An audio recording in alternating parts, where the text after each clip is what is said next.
Thank you for taking this moment to breathe and to listen what can change your life forever. My name is Ragne Sinikas, and I'm the founder of Startpreneur TV, How to Dominate the Decade Talks, World Women's Awards and Conference, the creator of Coral Desk, the coach of the Changemakers, and co-author for 3 soon-to-be launched books on entrepreneurship secrets. Thank you very much for joining us. Today, I have the honor to talk with Jan Robberts. He's a co-founder of the KI Leadership Institute, and he's connecting from South Africa. So we are absolutely thrilled to have you with us.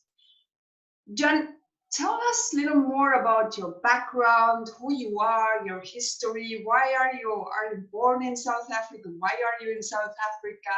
And why are you doing what you're doing? Well, first of all, thank you, Ragne, for giving me the pleasure and privilege to add value to your audience and to inviting me to this amazing, it's been more than a week already, but it's been amazing. I've watched some of it, so I love what you're doing. And I'm originally, you might well hear, some people might hear by the accent, I'm not from here, South Africa. I'm originally from the Netherlands. We emigrated many, many years ago to Scotland, and that made me a kilt-wearing Dutchman. And the last 5.5 years, I've been in South Africa most of the time. And, my background is in the oil industry. I spent 30 years in the oil industry, never hated my job, but I knew many, many years ago there was something else. In fact, nearly 30 years ago, I said, if anybody's going to teach me to speak, it'll be Les Brown. And be very careful what you wish for, because in 2014, I became became my mentor and dear friend, and I'm a Les Brown Platinum speaker. And I also, ever since I was little, I was bullied as a little kid, and at 17 I started my journey on personal development. So I've been, instead of buying papers, which I haven't done for more than 30 years, I've got no television, I have been studying and personal development books, success stories, all those kind of positive things, and spending 10 months of the year in hotel rooms, which people thought was wonderful. I use a lot of that time to keep developing myself. I did 2 years of coaching studies, and that led me to, in 2012, to the John Maxwell team, the global leader in leadership. He's written more than 120 books, and within the team now there is more than 33,000 coaches, trainers, and speakers. And what happened there was in 2013, he asked for volunteers to help start transformation of an entire country, and it's actually bordering Mexico. We went to Guatemala. And Guatemala, 14 million people, average age 20. So when we went there, we had no idea what was going to happen, but we came across a process, and it's behind me as well. It's called Values-Based Leadership. That changed my life. When John always talked about, once you taste the significance, success is never enough. I experienced it there, and I knew it was simple for me after that. I quit my job on the way home, and people said, yeah, but. I said, no, I said, see, we as people, we always keep making excuses that we cannot do what we really want to do in our heart. We can't follow a passion because, and then there is usually a good excuse, but most of the time it is excuses because people have fear, they're in the comfort zone, and this has changed now rapidly, of course. But I said, simply, if not now, then when? So I quit my job. I fired my boss the next year. I was a project manager and had to finish some projects. And that's when I met my partner in Orlando at International Maxwell Certification Training. And while I was looking for somebody in South Africa, in Africa, I could partner with, and there I met my partner. So that's how I ended up here. And I do this. I've always had a passion for impacting people, a passion for working with people.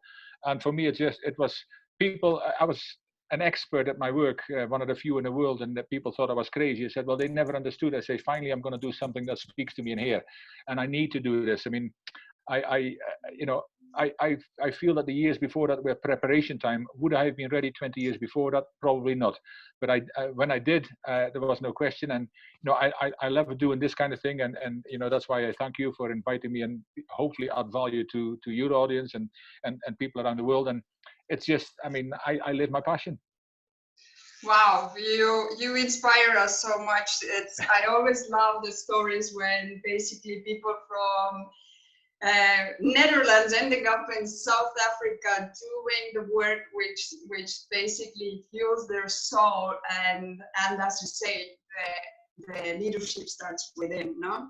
So when you find your passion, when you find something that really fulfills yourself and you can add value and impact others with that passion, it's the most beautiful things that can happen. When I read your biography, wow, you have been doing so much. It seems that you're very active and whatever you name it. So what would you say? I would say that and that you touched it very briefly now, saying that when you are in those situations, you need to take the decision, whether now or never. So we are talking about mindset. And I know that this is your strong suit, talking about mindset. What are the 3 areas that require a mindset change in order to dominate the next decade? Yeah, and that's a great question. Thank you, Ragne. And mindset is, I love this whole mind power thing. I've also, when I started my personal development at 17, I also started martial arts at the same time. And it's Aikido, which is, it's mind development more than anything. And, learning over these years, the mind is a powerful thing. And most of us either don't know or aren't interested, or, are fully unaware of what our mind can really do. I mean, to this day, nobody knows yet what the power of our mind, and yet we act as if there is limits every single day. And we should really do it the other way around. Let us do something. And if we can't do it, let us then take the experiences forward. Because what happens with the mindset normally is, like, we look at the results and says, we cannot do this. Now, the reason is because in the past, we had some thinking where we did those kind of things, and with that thinking, we couldn't do those kind of things. So that means is the results we've got today are from our thinking that happened in the past, not in the future, not in the now. So the most simplistic way is, if you want to change your results, you need to change your thinking. I mean, thoughts become actions, actions become your habits, and your habits become your destiny. Now, that's very simple. It's not easy, but I mean, people are talking about already now. When do we go back to normal? Never going to happen. The reset button has been hit. This is the new normal. This is how it's going to be, right? And accept that this is the new normal. So a friend of mine and mentor in the John Maxwell team as well, and he's a good friend, Christian Simpson. He's a coaching faculty head. He always talks about in the coaching training as well, as says what we need to do. And those are the 3 words I'll briefly talk about. It's we need to learn, we need to unlearn, and we need to relearn. See, this whole mindset and mind power thing, that could be a whole series of I've done 14 lessons on just mind power alone, and personal development another week.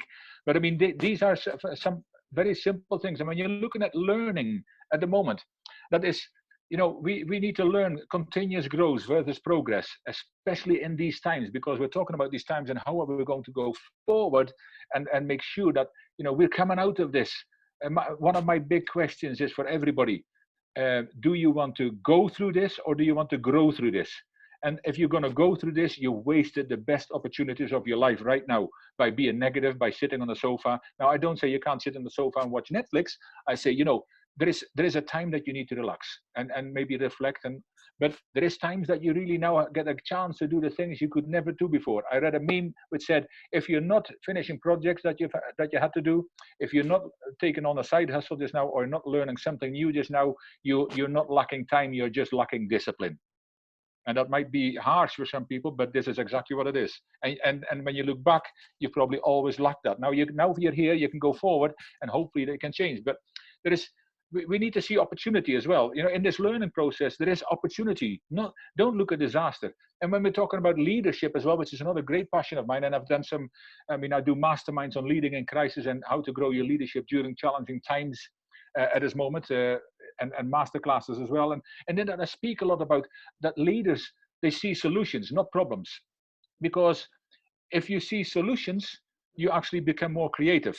Now, that doesn't happen if you see problems, because that keeps you stuck in the past. That keeps you stuck in what everybody else is doing just now. Leaders can't do what everybody else is doing. So this is a learning cycle, and leaders always see more and they see before. So if they can do that only with a creative mind and a solution-focused mind, and then you have how to adapt during and after a crisis. I mean, we don't necessarily have to do completely new things all the time, but we still have to be flexible and adaptable to make sure that we can actually that we can change and gear things to where the situation is right now. We can't do exactly what we did in the past. We can't do that now, and we certainly cannot do it going forward. And then competency building and soft skill development. Again, it's in the learning side of the learn, unlearn, and relearn. I mean, there is different times require different skills, but it takes different approaches. You know, for example, communication. It's a simple example, but if you haven't known by now, communication has changed. Between how we did this in the office and how we now need to connect with our people at home, whether they're colleagues or friends or even with our family. We can't. I mean, we're in social distancing, but that doesn't mean that we need to emotionally distant as well. We need to emotionally connect.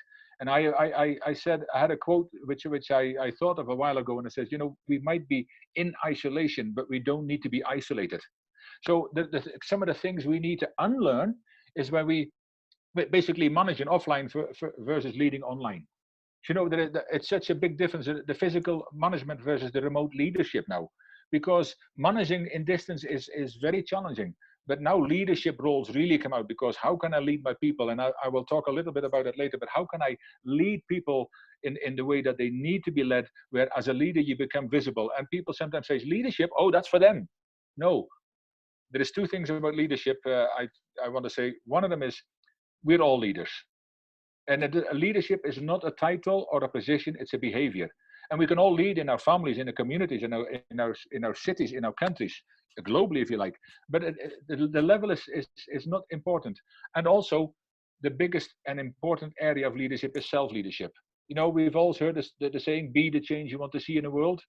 Well, this starts with self-leadership. So if you are, self-development is something that hasn't changed. That is not a one-day thing. That's an everyday thing. And Ragne and I already talked before. Somebody once called me a self-development freak, which I saw as a compliment. That meant I was totally different from everybody else, reading the newspapers and watching the news every day. And if you do that, you know, keep it to a minimum, because there is nothing positive about most of the news that's happening. But go and find some positive news. Go and read some positive material. Go and look at some positive YouTube videos, or come and watch all Ragne does every day. I mean, it's amazing. But then also we also found out that we need to relearn, and we need to unlearn being at office hours to go to flexi time. You know, it is amazing, because managing team competence is totally different offline. And many people before this wanted to go and work at home. You know, I would love that flexi time and be working at home. And I see it's a bit like a dog chasing a car. You know, what do they do when they catch one? And now people are sitting at home, and they have too many distractions and disturbances and all that. So it takes a very different approach, and we need to unlearn what we did before as managers, as leaders, and and even as people just being at home, we need to, if you haven't found out yet, we need to start doing things different, because the different things are never going to go back to where they were. Things are going to go move forward into the new normal is now, and there will be a new normal when this is all over as well, and never anything will be the change. And then the last thing I want to, that last word I want to connect with is relearn. Now there's a lot of in that. I mean, I talk about realignment, reconnect, restructure, reflection, recalibrate, reset, and all these kind of things are coming together in this time. And you know, this is where the social distancing and emotional connection need to come together, because more so than ever before, we need to connect with people, and not just using this thing and sending them an SMS, or we have 5,000 Facebook friends where we know maybe 50 at best.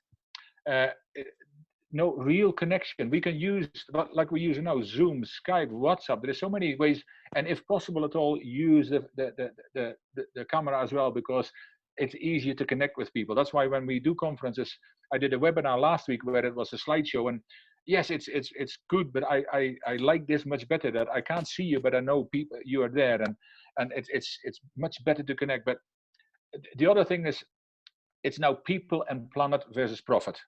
That's a new thing we need to learn. You know, if you haven't found out already that a lot of the material things are not that important anymore. a lot of the material things have taken second place. Our health, our well-being, our human connections, our anxiety, our fear, and our panic need to be taken care of, because we can talk about the future as much as we want, but in the now there is a lot of challenges. We know that, but we need to look at it at the positive side, and I'll talk about how leaders are need to provide hope to people. But also the planet. I've seen wonderful stories where the planet is actually getting a breather just now.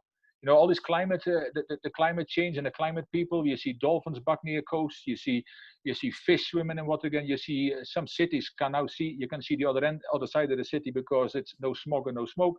You know, the planet maybe also needed a breather. It's also maybe not a complete reset, but the carbon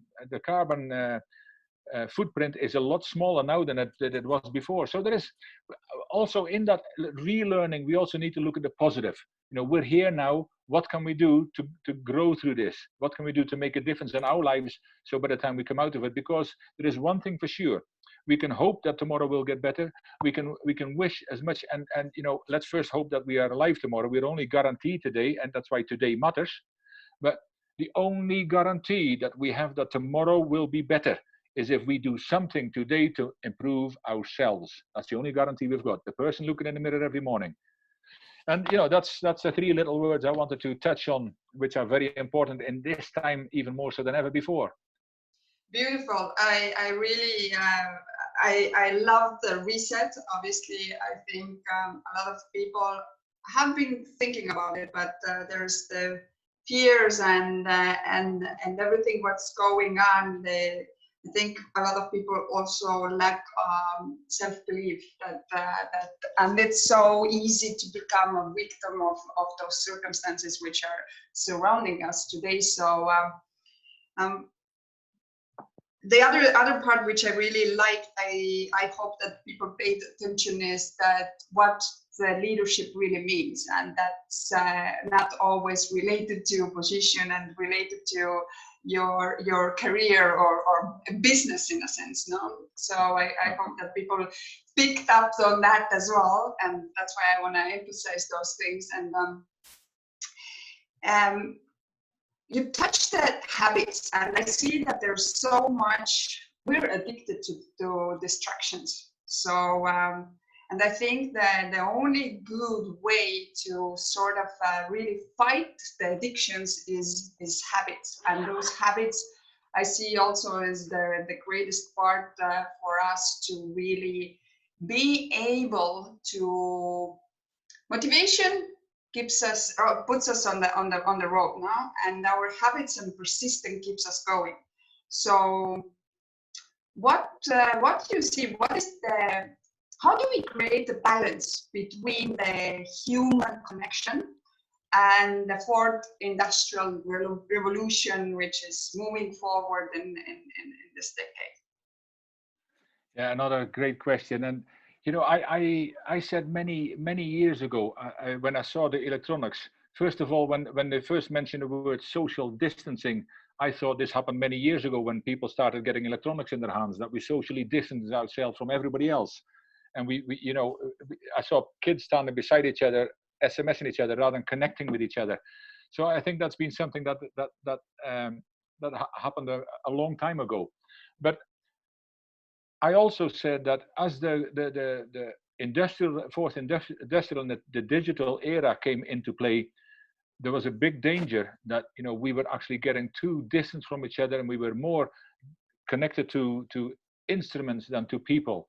And I thought at some point we need to start getting that human touch back, because there is more people in this whole time when the fourth and the technical and the digital revolution developed, and it's ongoing.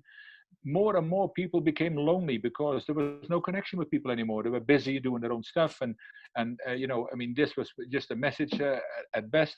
So I thought it's amazing that I heard a talk by somebody who talked about the fifth industrial revolution, which they say is going back to the human touch, and say, there it comes. Now, little did they know what was happening when they did that talk, and it's only a couple of months ago, that here we are. I mean, the human touch. Maybe it's the universe saying to us that we need to get back to the human touch, but we can do it using all those electronics, and we must do it with all those electronics at the moment, because we cannot get close to each other at the moment. But it's so crazy because, you know, when you more and more people hiding behind modern technology. There are emails, messages, emoticons on different social media platforms, but communicating face to face, never mind doing it effectively, is getting harder all the time. And at some point they said that the biggest danger is that the young people today, when they have to go to interviews in a couple of years' time, they can't even promote themselves properly because their lack of proper communication because of all these kind of things has started. But and there is many people who can actually distribute online without connecting with people. Now, if you look at work, what has happened? All the intelligent technology, it's certainly helping to boost our human potential. And people say, how do you mean that? It's helping to boost our potential. Well, if you think of it, even at the time when a calculator came in, and they got more fancy all the time, we didn't have to do all these mental calculations anymore. And I see it with the young people today. When I was in the oil industry, I worked in inspection and I worked in 10th of millimeters. And the young people, when you ask the question, they either needed to grab a calculator or a piece of paper. And by the time they grabbed the piece of paper, us slightly older had already worked it out. So it makes us a little bit lazy as well. But I mean, it helps us with robotics, machine learning, artificial intelligence, and autonomous vehicles are all lining up to replace a workforce. But they are faster, more effective, and they can run 24/7 without any complaints, any HR problems. Yes, okay, things can break down, but technologies makes companies smarter and more efficient. But people can no longer remain where they are. So we can blame technology. We can look at, the pie is not getting smaller. The pie is changing.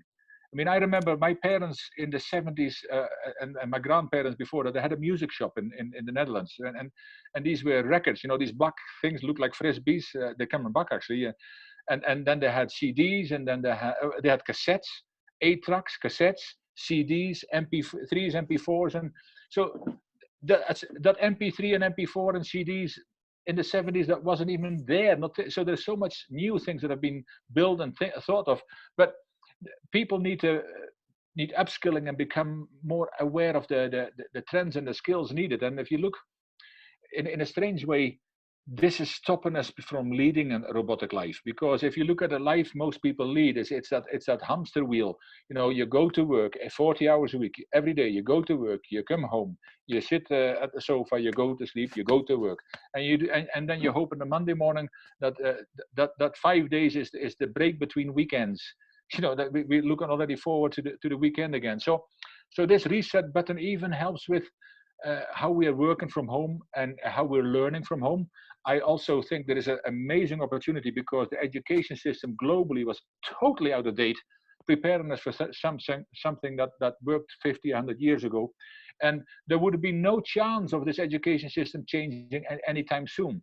But now more and more kids are learning at home. They've got access to technology at home, and we need to look for entrepreneurial skills. We need to look at all kinds of other skills. But however, no organization can afford to stand still, and neither can we. Because when I did some research about this, there was many of the Fortune 500 companies that have failed to innovate, have gone bust, are on the brink of going bust, have been taken over the last 20 years alone.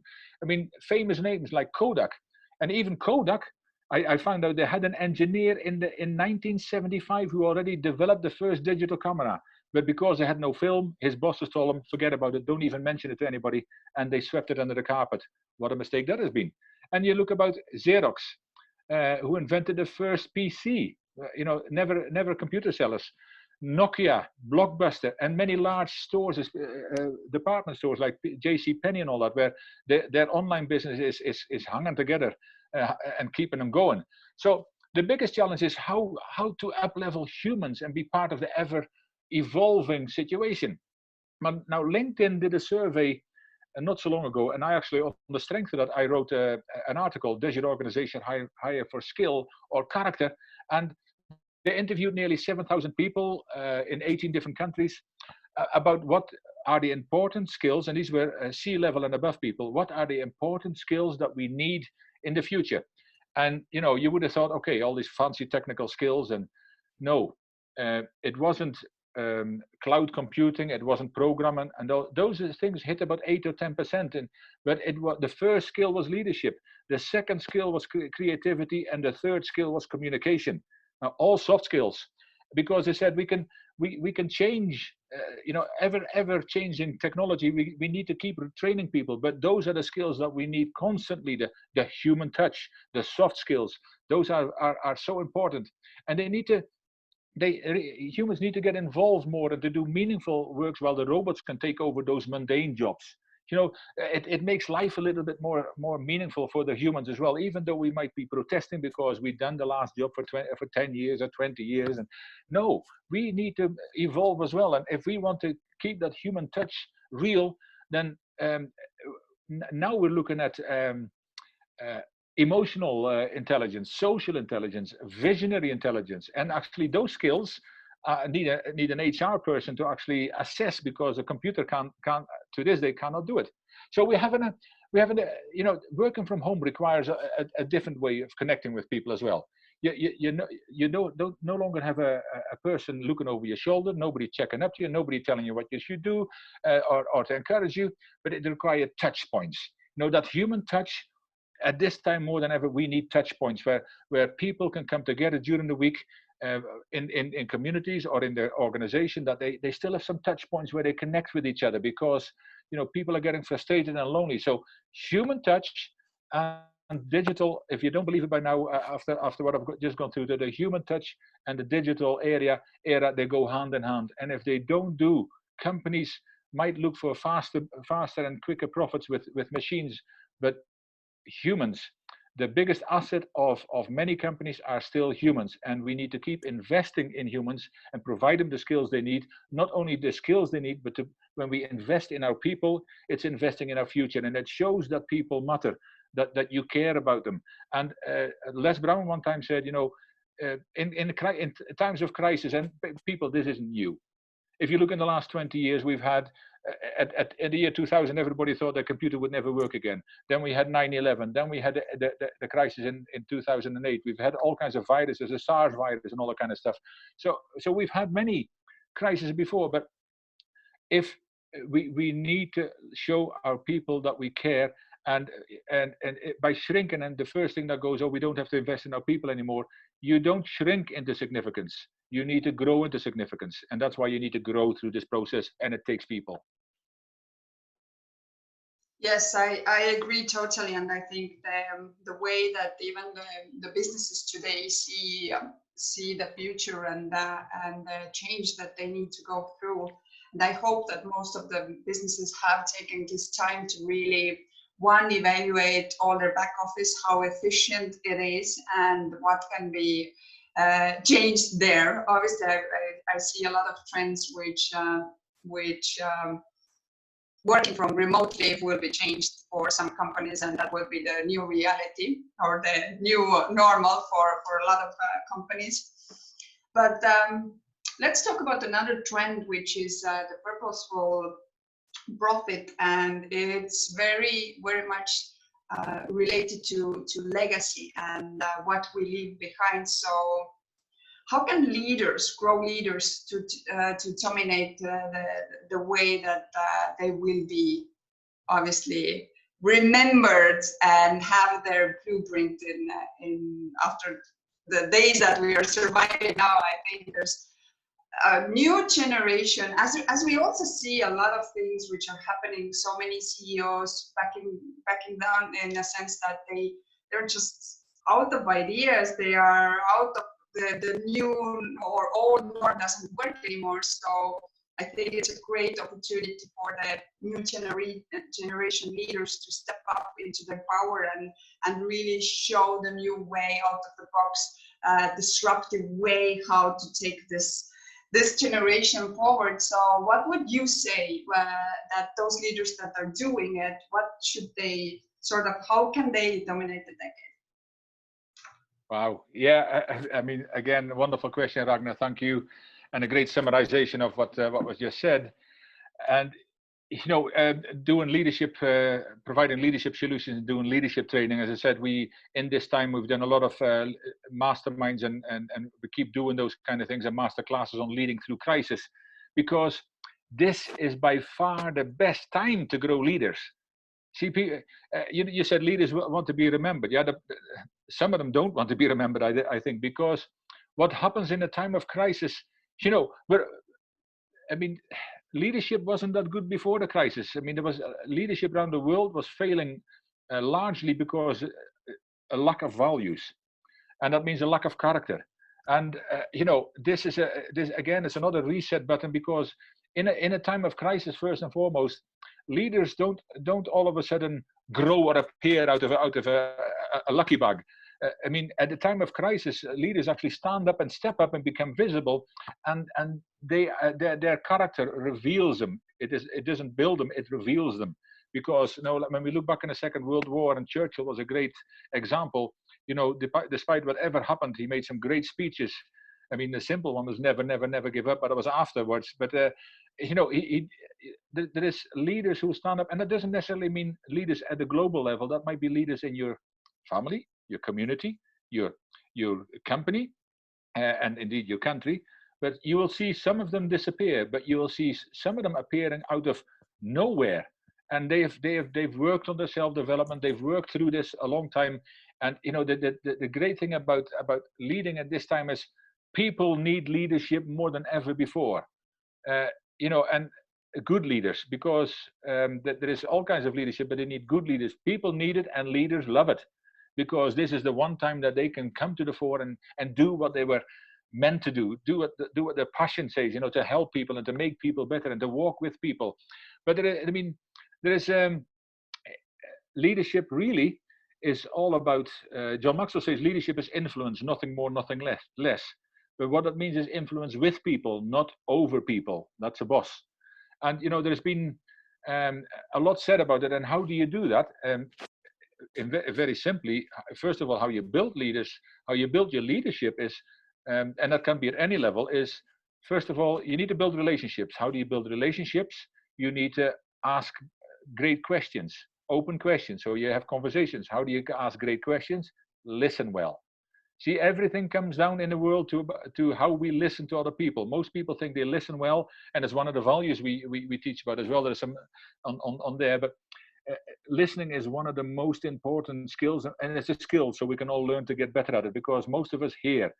I had a husband, when we did we went through the value, we do virtual roundtables with this process, where we went to Guatemala in 2013 and other countries since, to start the transformation.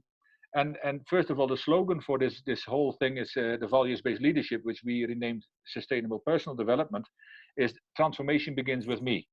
And this guy said to me about listening, he says, I'm reading this now, and I thought, if my wife asked me a test at nighttime of what I said during the day, I'd fail miserably. So, we don't always listen that well to anybody around us. But also, so when you start with listening, and therefore you can ask better questions, and therefore you can build better relationships, you become a better leader. That's just about leadership for yourself. And any person can learn that, and you should teach that to the people coming behind you. The succession plan. But what people need more is there was a culture program, and they had a survey, and what employees are looking for is confidence in senior leadership. And then we say, but that's for them again. But a values-based organization where not the upper management decides on the company values, because we've all seen these kind of things, that you go into a big office or a big company, and in the hall that has a nice plaque with some wonderful values. Most of the CEOs don't know what they are, and we've been there. We talk to these kind of people. And then secondly, those values were decided by the top management, and the rest of the people, they don't have any buy-in into this, because they weren't part of the decision program, and we might not even have the same perception of what listening is, what integrity is, what honesty is, what attitude is. You know, people say, oh, you need to show more respect. Well, nobody's ever told me how to show more respect. They just tell me how to do this, and then if I try my best, I might not be on the same page as him. So there's a lot involved in simple, basic human values. But if you have a value system that a whole organization buys into, they will work together much better. And in leading through crisis, I also talk about how you grow yourself during challenging times. But a leader should lead by example. He should walk the walk. And this is very evident in these times, because that is the example for where other people watch. You see, people don't do as you say, people do as you do. So if you lead by example and lead right by example, you create better leaders.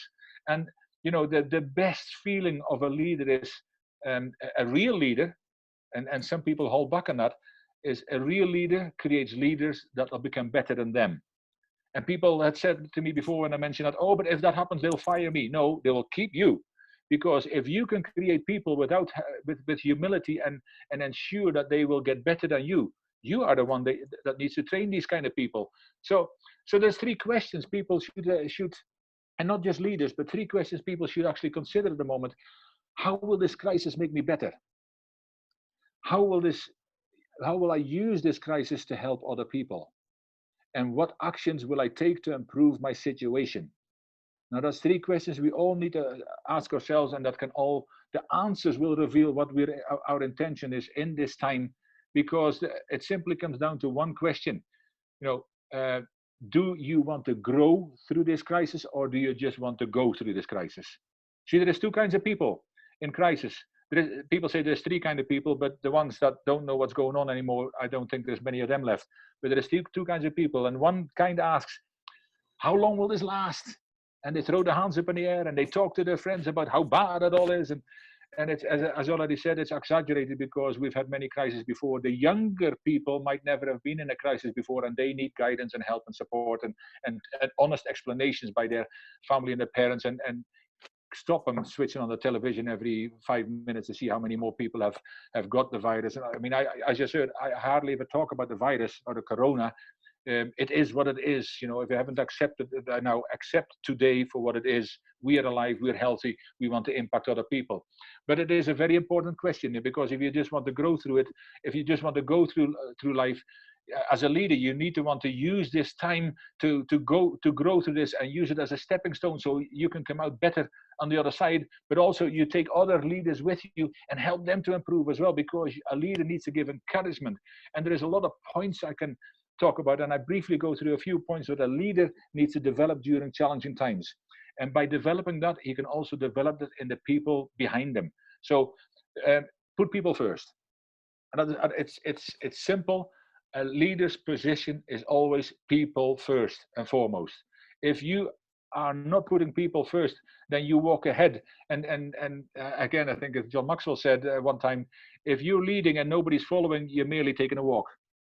You know, so and you want to go with people over the finishing line, because if you go on your own and say, look, my people, I did this when most of your people did all the hard work, you want to celebrate together and do this together. So educate yourself as well, but, and know as a leader what the real issues are. Not really what the issues are, what the real issues are, you know, and so be honest. And leaders don't always have the answers, but they give their best perspective to their people. And leaders also need to be flexible. There is a lot of uncertainty, so you know you need to do a lot of flexibility, especially when you deal with people long distances now. Leaders need to leverage their team, you know, bring people together. You know, I mean, social distancing, but connect people together and be that connector. Even if you've got bigger teams, you can connect with your managers and they can connect with their people. But there is nothing wrong with you calling one of the cleaners or the tea ladies and ask how they're doing as well, even though you're far. This is your chance to show that real leadership cares about all people, not just some people. And then use good judgment during communication. So have the right information for the right people at the right time. And that is very important as well, because there is so much misinformation that why people this day are still having panic, anxiety, fear, and negativity. You know, be authentic in your leadership. That's the other thing, and it just means be yourself. You know, be more vulnerable, be open, be honest, be trustworthy, but be close to your people. And you know, the things about leaders, a crisis identified as leaders. And what leaders are, Napoleon Bonaparte said many years ago, that was a little French fella centuries ago, he said, a leader is a seller of hope. Now, if you are a leader, what are you selling? Or if you want to be a leader, what are you selling? Are you selling fear, panic, or are you calming? Because there is a great saying, where there's hope in the future, there's power in the present. And as a leader, you have that, not only the opportunity, you've got the responsibility at any level to bring hope to those around you, to let them know that this too shall pass, but we need to work together. We need to stay at home where we are. We need to connect with people around us in our streets. I mean, I've seen some amazing stories, and I'm sure they're in Mexico and Estonia, in South Africa, as well as in the UK and everywhere else. People are now coming out of the shell, and they're starting to help in community, bringing food and making sure that people are taken care of. That's leadership at the grassroots level, and that's where the real leaders are coming from tomorrow, because you find out some of these people get a taste of doing good. It's really about feeling significant.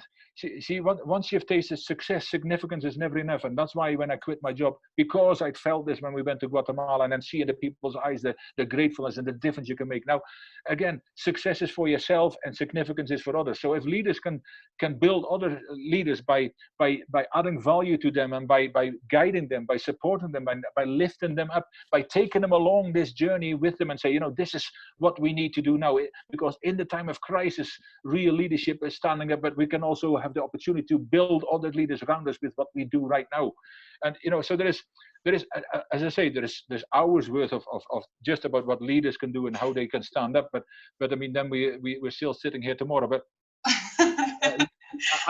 my question about this is, how will you grow through this as a leader? And I hope by now that the answer is clear. I mean, your candle will never lose any light by lighting another. And you must remember that this is your time, and shine your light, and together we will make that difference.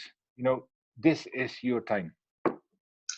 Thank you. Beautiful. There's, I think there was a lot of points to remember, and thank you everybody who has joined us. We have people here from Estonia, we have people here from Spain, we have from California, we have from UK, we have from India. So if you have any questions, please, obviously from Mexico as well, please write them down, whether you're watching the live in the comment box, or here we already have one question. So what are the toughest things to unlearn as a leader to get to the next level? Oh, wow. I mean, thank you for the question, whoever asked that. And, and the simple answer is, it depends where you are, where you were before this started. But, there is some habits. I don't know if it's the toughest, because it's individual. We all have habits that don't suit us. And I think we all need to start, because every habit you have as a leader that doesn't serve you is going to be tough to change. And for some leaders, just learning to listen better, because they never listen, might be the biggest and the hardest and toughest thing ever do, because they find out now that they need to start listening to the people, because they're very distant from each other, and we connect with these kind of things and over these kind of calls. So we're not sitting in front of people anymore, and nobody's sitting there taking notes for us that we can say, okay, what did they say again? And in the boardroom, I call them boards instead of BOARD, I call them BORED, because people get bored sitting there, because so many people in a boardroom and in meetings don't listen, and they ask the same questions 3 or 4 times, and you're sitting there and say, well, that was asked half an hour ago. But there is the best things to learn is, I think, maybe easier to answer, because the best things to learn is how to connect with people. I mean, on the heart level, especially at this time, people need leaders. At this time, people need you. People need you to ensure that, yes, they matter. Yes, you still care about them. So it is easier to look what you can do just now, rather than try to think about the negatives you've got and you need to get rid of, and you will find them. Look at the values that matter most to you, and talk about it with your family. What are our family values? And then you can ask yourself, how am I am I leading? How am I leading through those values? Am I values driven in the way that I want others to be? Because I also do a program, Become a Person of Influence. And in that, there is a question where I ask the groups in the room. I do it in live, well, not at the moment in live training rooms, but there's 4 or 5 groups. And I say, sit in a group just now and come up with 3 to 5 values that you value most as if in the people you would hire. Now they come up with a list of values, and there's about 15 of them on the board. I write them all up, and I says, okay, as a leader, this is how you would expect people to work with you.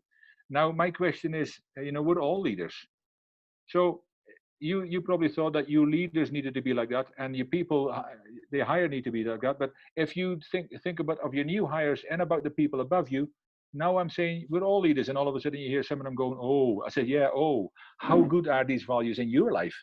Because if we want them, we cannot expect things in other people if we don't try to at least improve them in our own life.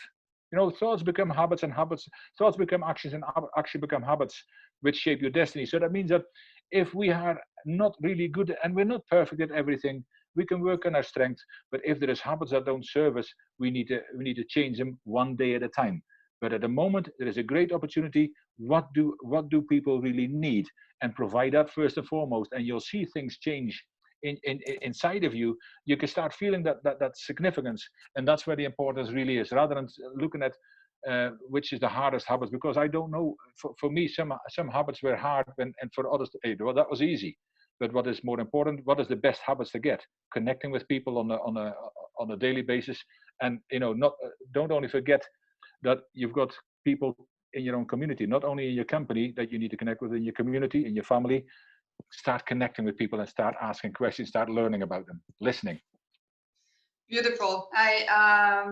It's so interesting that almost in every single interview now, which I have done, this is the 4th week, someone has touched briefly on needs. And I think the more and more it gets to us that how important is really to connect to our own needs in order to understand the world, and in order to understand the people which are surrounding us. So it's very nice that you also touched it. So we have a lot of people. Everybody compliments. Great interview. Great interview. So do anyone have any other questions? Can you tell us what would be the 3 recommendations how to dominate the tickets? And it can be habit, it can be just one word for each, something that comes to your mind if someone asks you, how can I dominate my ticket? Yes, how can you dominate? I mean, the simple answer for that was become the best you can be. Because that is the first answer for me. Because there is another saying. I love quotes, and my mentor Les Brown has a lot of them, and he mentioned one by A.L. Williams. He says, all you can do is all you can do, and all you can do is enough.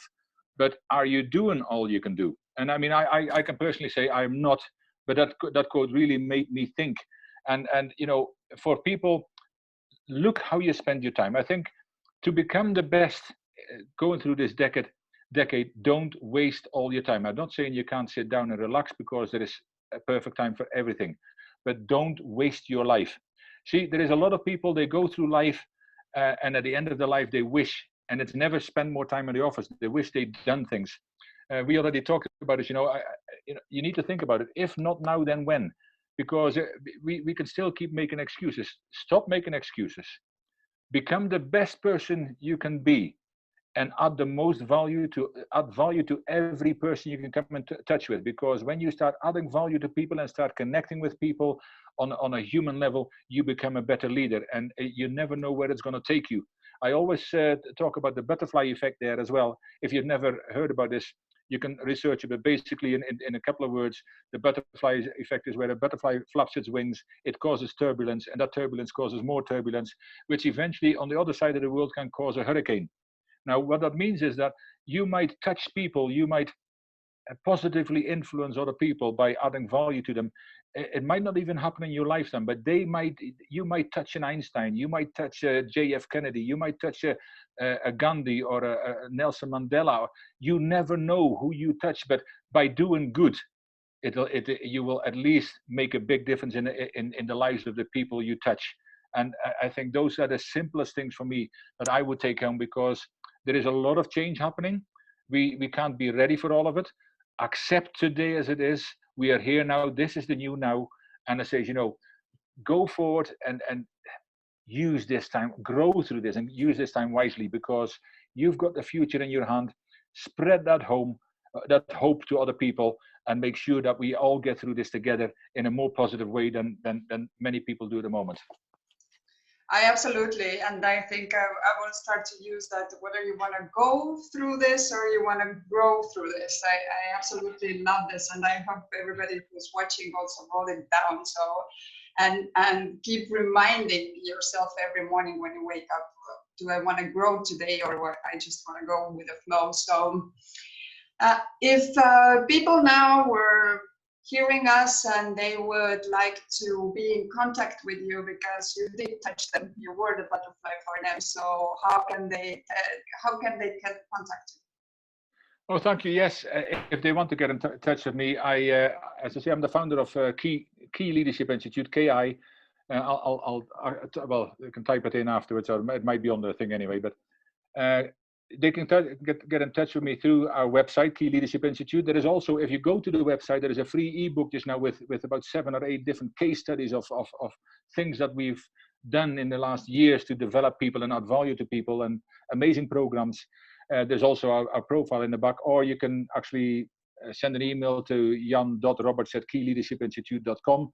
But if not, if you can't find me, get in touch with Ragne and her amazing organization, and I'm sure we will connect. But I mean, I'd love to add more value to people. It says we do all kinds of things, from values-based leadership, which changes cultures of entire countries. We do masterminds, leadership. I have a speaker training as well. It's called JR Speakers Club. It's also a website where we help to train and develop speakers and presentation. So there's many, including youth development is another thing we do a lot of. So they can go to the website and see a lot of things that we do if they would like help and consult. I mean, even in the coaching and mentoring space, just get in touch with us. But I mean, at the moment, it's been an absolute pleasure and a privilege to be able to add some value to everybody. And I would say that for most people, and I thank Ragne as well for inviting me to this platform, live every day intentionally. It might not be your last, but one day it will happen, but it might not be your last. But live every day and live an intentional life. Wake up every morning and have the intention of doing good. Beautiful, beautiful words. So on behalf of me as well, thank you everybody who joined us today. I hope we added value to your life. If you heard something today that touched you, and you think that can also have the same type of effect in your friends or in your surroundings, please share this video, so they can also have maybe the awakening call. And as I almost in every single talk, I finish with the same: look around. With whom do you surround yourself with? Because we become our conversations. And so also in the times like that, ask yourself, where do you ask for help, or where do you ask for advice?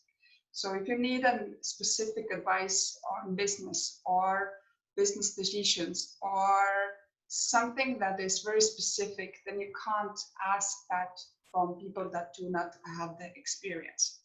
They might have their best intention, but they can't answer you in a correct way, because this will take you off the course, and you will, instead of getting on track to the better future, you will be in a much worse place than you even started. So get the coach, get the person who has done it, has experience, and knows how to guide you. Nobody will ever tell you what you need to do, but we can guide you. And the best way to do is just follow the person who has the track record, who has the experience, who has done it and has your best intention in mind. So today you can change your life by taking action, and you can change someone else's life when you share this video with someone. Be the hero of your life and the hero of someone's life. I'm going to be here tomorrow at the same time. Thank you for joining us. And I will also post all the contacts of Jan underneath this video, so you can contact him directly as well. And thank you again for joining us from all over the world. I'm very happy about that, and see you tomorrow. Bye-bye. Thank you. Bye-bye.